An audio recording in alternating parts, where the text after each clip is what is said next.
তার বয়স 7 মাস, অত অসুস্থ। ওই অবস্থায় যদি শয়তানরা তুলে নিয়ে আসে আর নিয়ে আসবে, ও তো চরিত্র নেই, তুলে নিয়ে আসবে। এই কঠিন অবস্থায় বললাম যা ভালো লাগে আপনারা করেন, আমরা নিয়ে চলে যা বলতে বলতে সব বলবো যা। এই কারণেই তো এই যে 164 এত কড়া করে দিয়েছে, আমরা ছাড়ে না এই কারণে। যদিও ওরা ছাড়তো না, আমি 164 না দিলেও ওরা ছাড়তো না। এই কঠিন পরিস্থিতি তৈরি করে কি পেলেন আপনি বলেন? কিছু পেয়েছেন? যা উপায় করেছিলেন, আকিস গ্রুপের কাছ থেকে 32 লাখ টাকা নিয়েছে। আমার বাবার কাছ থেকে প্রায় এই 3 বছরে ঘাপে ঘাপে প্রায় 30 লাখ টাকা নিয়েছে। কি করলেন টাকা? এখন ওই মামলার আমি সেদিন কল দিয়ে বছর হুজুর মাফ করে দিল। কিসের মাফ? আগে টাকা ফেরত দিন। কিসের মাফ? আগে টাকা ফেরত দেবেন, পরে আপনার মাফ হবে। তাদের অহংকার আমি দেখেছি কাছ থেকে। আল্লাহর যদি ভুল ধরতে পারে, কি অহংকারী বলো তো। এই জন্য কাপড়ের প্রথম অর্থ বললাম শয়তান। শয়তানের প্রথম কাজ হচ্ছে সে অহংকারী। বলেন বলেন অহংকারী। 2 নম্বরে শয়তানের কাজ সে হচ্ছে অপচয়কারী। ইন্নাল মুবাদদিরিনা কানু ইখওয়ানাশ শায়াতিন, যারা অপচয় করে তারা শয়তানের ভাই হয়ে যায়। 3 নম্বরে শয়তানের কাজ হচ্ছে এই পৃথিবীতে শয়তান যৌনতা ছড়াতে ভালোবাসে। নিজের গোপন অঙ্গগুলোকে মানুষকে দেখিয়ে শান্তি পায়।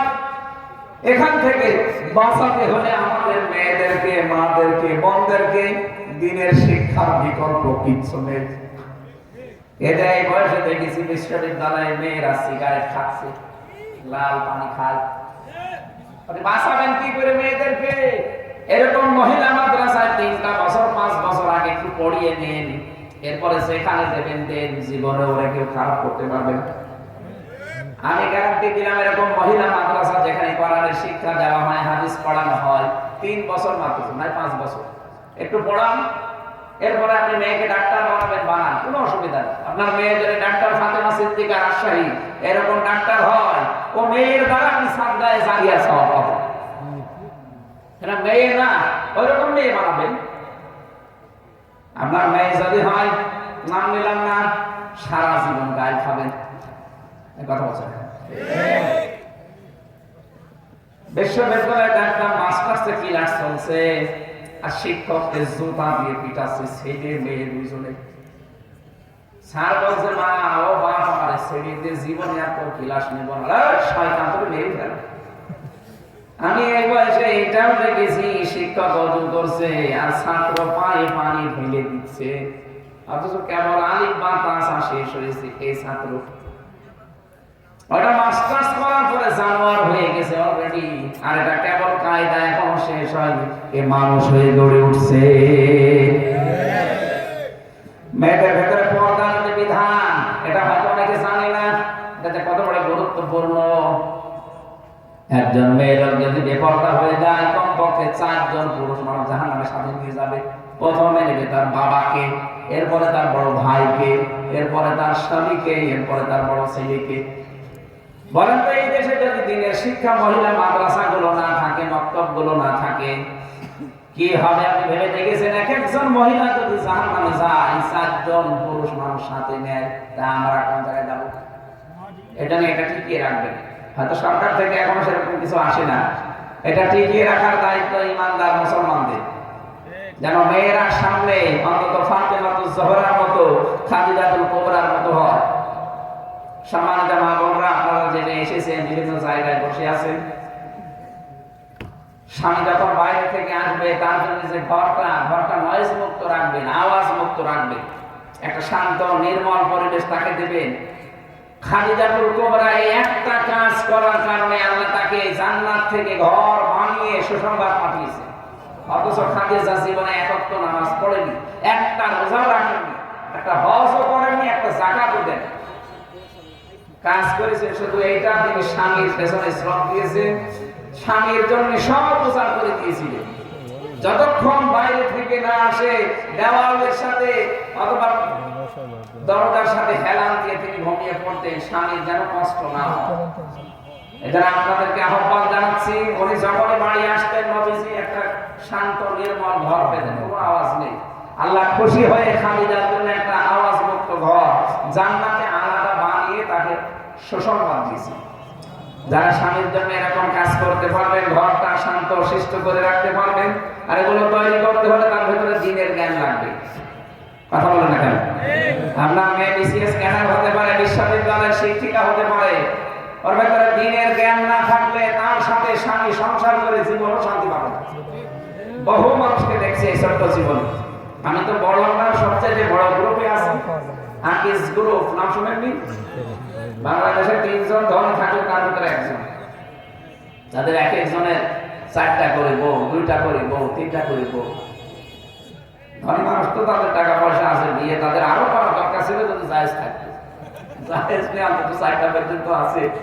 কিন্তু যে মেয়েদেরকে নিয়ে এসেছে অনেক পরিবারে দেখি না, ধনী মানুষদের পরিবারে শান্তি নেই, কারণ মেয়ে তো ওইরকম না। বউগুলো যদি সত্যি দিনের জ্ঞান আলা, হ্যাঁ অনেক দিনের জ্ঞান আলা মহিলা কেউ পেয়েছি, কিন্তু স্বামীর গুরুত্ব দিতে চান না, খালি মা বোনের কথা শুনে শুনে সংসারে অশান্তি করে। সম্মানিত মা বোনেরা, এটা খুব খেয়াল করা দরকার। মনে করছেন এ আর কি দুনিয়ার কাজ, কে বলেছে দুনিয়ার কাজ?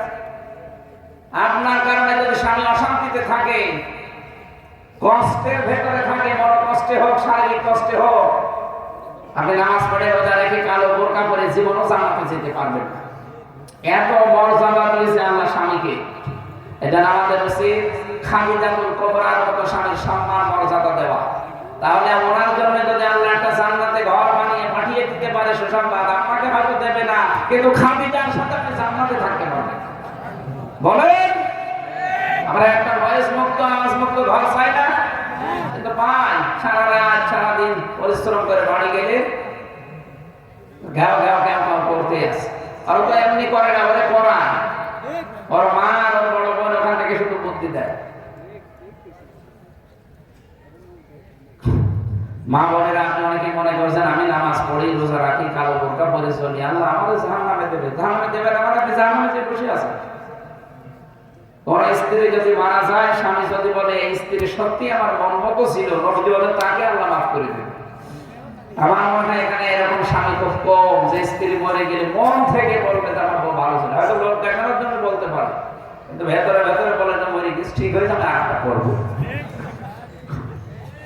আল্লাহ মা বোনদেরকে খাদিজাতুল কুবরার মতো, খাদিজা যতদিন জীবিত ছিলেন ততদিন নবীজি বিয়ে করার চিন্তাও করেননি।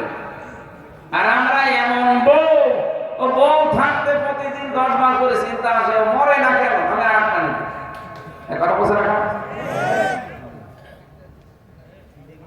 এই জড়তা ছড়ানো বন্ধ করা লাগবে। নিজেদের গোপনাঙ্গগুলো, নিজের অঙ্গ প্রত্যঙ্গ যেগুলো ঢেকে রাখা দরকার। মানুষকে সব দেখিয়ে মজা পান আপনি। এই পৃথিবীতে একটাই মাত্র প্রাণী আছে যেটা লজ্জাস্থান মানুষকে দেখায়, কুকুর। কি না?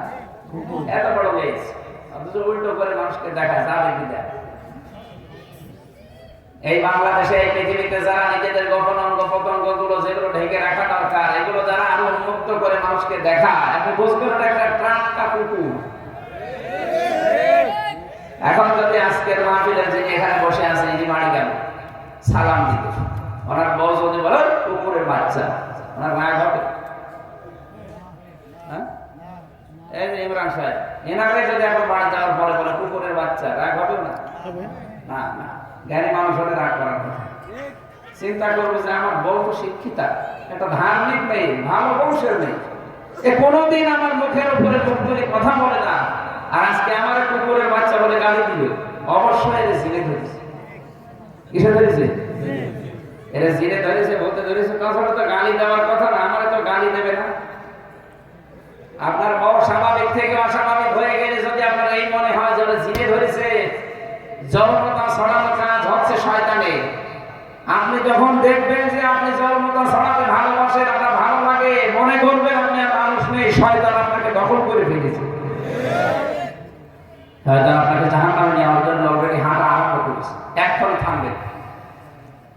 এরকম শয়তানের যে আচরণগুলো পাওয়া যাবে, এখান থেকে মুক্ত হতে না পারলে আপনি ঈমান আনলেও ঈমান টিকিয়ে রাখতে পারবেন না।